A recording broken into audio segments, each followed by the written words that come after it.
matamko mbalimbali na mipango ya baadhi ya viongozi wa chama cha Chadema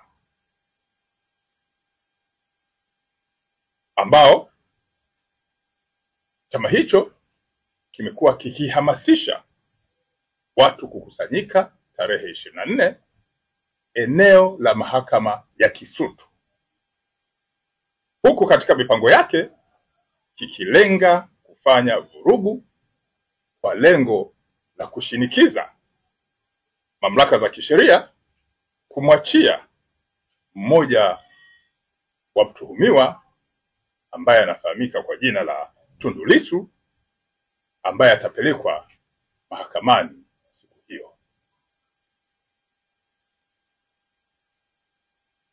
Jeshi la Polisi Kanda Maalum ya Dar es Salaam linawakumbusha wahusika kuwa mahakama ni mamlaka za kisheria zilizo huru na hazipaswi kutishwa au kuingiliwa wakati wa utekelezaji wa majukumu yake.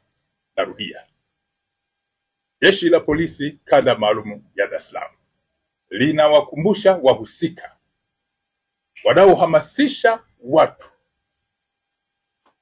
na wanaoendelea kuratibu mipango ya kufanya vurugu au fujo siku ya tarehe 24 pale kwenye mahakama ya Kisutu.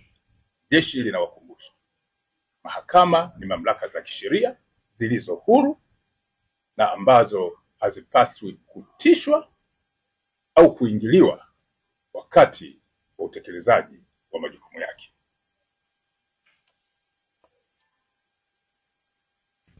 Jeshi la Polisi Kanda Maalum ya Dar es Salaam linaendelea kuwatahadharisha watu wote wanaohamasisha na wale wanaohamasishwa kuhusiana na nia ovu inayopangwa kwa siku hiyo kutoshiriki kwenye mpango huo, na jeshi linatoa onyo kali kwa wale wote ambao wanapanga, ambao watajaribu kutekeleza mpango huo, kuwa watashughulikiwa vikali sana, lakini kwa mujibu wa sheria za nchi.